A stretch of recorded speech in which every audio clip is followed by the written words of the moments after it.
Hoje eu estou aqui para falar com vocês um pouquinho sobre direito ambiental. A pedido da Priscila, da Mentoria para Elas, que me pediu para fazer uma breve explanação sobre algum assunto que eu achasse importante de direito ambiental. Então, primeiramente, eu vou me apresentar. Meu nome é Bruna, eu sou delegada da Polícia Federal. Atualmente, eu estou lotada na delegacia de Ponta Grossa, no Paraná, mas anteriormente eu fui lotada em Ponta Porã, no Mato Grosso do Sul. Inclusive, foi em Ponta Porã que eu conheci a Priscila e esse projeto da mentoria dela, do Para Elas, que é um projeto muito bom. Bom, dando início, então, à matéria de direito ambiental, apesar de ser uma matéria tida como secundária para concursos de carreiras policiais, é de extrema importância também estudar as matérias secundárias, porque às vezes é aquele pontinho que está faltando para você atingir a nota de corte, pode estar ali naquela questão, naquela matéria que está sendo negligenciada. Então eu vou iniciar fazendo uma breve explanação histórica a respeito do direito ambiental na legislação brasileira. Ele se divide em 3 fases. Numa primeira fase, que vai desde o descobrimento do Brasil até a década de 1930, é uma fase tida como fragmentária, porque nessa fase havia uma exploração desregrada, não havia muita legislação ambiental a respeito. As poucas leis que existiam, ou regulamentações, elas se preocupavam mais com a estética do meio ambiente do que com a própria preservação. Então, o direito ambiental ele se confundia um pouco com o direito de propriedade. A pessoa ela poderia fazer o que ela quisesse com o ambiente que estivesse dentro da sua propriedade. Então, houve uma intensa exploração, uma destruição da natureza para atender os próprios direitos individuais das pessoas. Então, aqui havia uma visão antropocêntrica do meio ambiente, na qual o meio ambiente ele era visto para servir o homem. Já numa segunda fase, é uma fase tida como setorial. Ela tem início na década de 1930 e vai ali até meados da década de 1980. Já nessa segunda fase tem uma maior proteção do meio ambiente do que a fase anterior, mas ainda assim é uma proteção, ela é fragmentada. Nessa fase, houve a imposição de controle legal às atividades exploratórias de recursos naturais que tivessem interesse econômico, mas de forma ainda incipiente era esse controle. Também nessa fase que surge o Código Nacional de Águas, o Código Mineral e o Código Florestal, o primeiro Código Florestal no caso. E ainda assim, ainda nessa fase, ainda se tem uma visão antropocêntrica do meio ambiente, ainda se vê o meio ambiente como um serviço do homem. Só na terceira fase, a fase chamada de holística, que vai ter uma maior preocupação em preservar o meio ambiente. Essa fase ela tem início na década de 80 e vigora até os dias de hoje no Brasil. Essa fase ela teve uma grande influência internacional, e essa influência ela trouxe uma maior preocupação ambiental de forma mais global e integrada. Foi nessa fase que se criou a Política Nacional do Meio Ambiente de uma forma una e integrada. Bom, agora eu vou falar um pouquinho sobre os princípios de direito ambiental, que também acredito que seja um tema assim, recorrente nos concursos. Primeiramente, o princípio da prevenção. De acordo com o princípio da prevenção, ele serve para evitar os danos ao meio ambiente, mas esses danos eles têm que ter um risco certo, tem uma convicção científica no princípio da prevenção. Então, quando se diz em prevenção, tem assim um certo macete, né, para você decorar a diferença entre o princípio da prevenção e da precaução, que às vezes eles acabam se confundindo. No princípio da prevenção, você sabe que tem um risco do dano ambiental, então prevenção, prever, está previsto o risco. Enquanto que no princípio da precaução, o risco ele é incerto.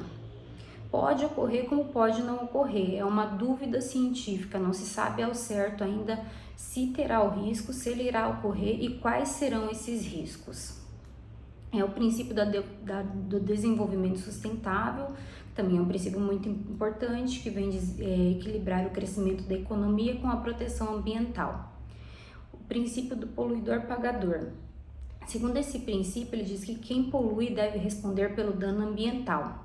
Esse princípio ele vem previsto expressamente no artigo 16 da ECO 92. Ele diz que quem polui deve arcar com os custos do dano. Ele traz a responsabilidade civil objetiva de caráter reparatório e punitivo para quem causa os danos ambientais. A sua aplicação desse princípio do poluidor-pagador, ela pode ser prévia, como através de licenças ambientais que são cobradas para determinados empreendimentos ou para determinadas atividades, ou pode ser posterior também, quando após o dano ser causado. Esse princípio do poluidor-pagador, ele traz a internalização dos custos por quem causa danos ambientais. Também tem o princípio do usuário-pagador, segundo aquele que deve se pagar pela utilização dos bens da natureza. Esse princípio está expresso no artigo 4º, inciso 7º da Lei 6.938 de 81. Também tem o princípio da responsabilidade comum, mas diferenciada. De acordo com esse princípio, quem polui mais deve ter mais responsabilidade e assim pagar mais. O princípio do protetor-recebedor vem expresso na Lei 12.305 de 2010, que ele visa criar benefícios a quem protege o meio ambiente, como forma de incentivo, como por exemplo a economia verde. Tem o princípio da economia entre os povos, pelo qual, mediante tratados internacionais ambientais, para preservar a poluição em âmbito global. A solidariedade intergeracional, que vem prevista no artigo 225 da Constituição Federal, que traz um pacto entre gerações, no qual diz que a geração presente ela deve preservar o meio ambiente para as gerações futuras. Também é muito importante o princípio do direito ao meio ambiente ecologicamente equilibrado e a sadia qualidade de vida, o qual está expressamente previsto no artigo 225 da Constituição Federal, ou da proibição do retrocesso ecológico ou vedação ao retrocesso ambiental, o qual a legislação ambiental ela nunca poderá regredir. De acordo com esse princípio, ela sempre deverá visar uma maior proteção do meio ambiente. E também o do mínimo existencial ecológico, segundo o qual deve ser garantido o mínimo de condições ambientais à realização da dignidade humana. Um outro tema também que, apesar de já estar um pouco batido, mas eu acredito que seja importante estar sempre relembrando, é da responsabilidade criminal da pessoa jurídica nos crimes ambientais.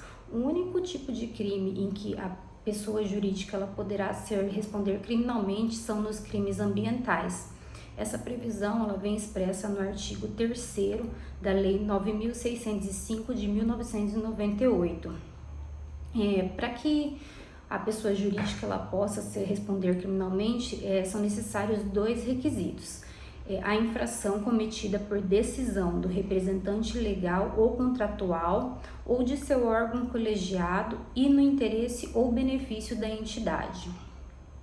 Também é importante relembrar que, de acordo com o entendimento do STF, ele entendeu que não é necessário a dupla imputação. Ele entende que o sistema da dupla imputação ele é facultativo. Deste modo, pode ser processado somente a empresa, somente a pessoa física ou os dois conjuntamente. Então, poderá ser processado criminalmente somente o empresário responsável pela empresa, ou somente a empresa ou os dois conjuntamente. Não há a necessidade de um litisconsórcio necessário nesse processo, no polo passivo dessa ação criminal. A responsabilidade criminal ela é sempre subjetiva, porque não há uma responsabilidade objetiva criminal no Brasil. Também acho importante aqui esclarecer quando que a competência dos crimes ambientais vai ser da Justiça Federal. Então, somente os crimes ambientais, eles somente serão de competência da Justiça Federal quando o delito afetar bens, serviços ou interesses da União, autarquias e empresas públicas federais, quando o delito for praticado a bordo de navio ou aeronave, quando tratar-se de crime ambiental previsto em tratado internacional, no qual o Brasil se comprometeu a repreender, cuja execução se iniciou no território nacional e a consumação ela ocorreu ou deveria ocorrer no exterior ou vice-versa.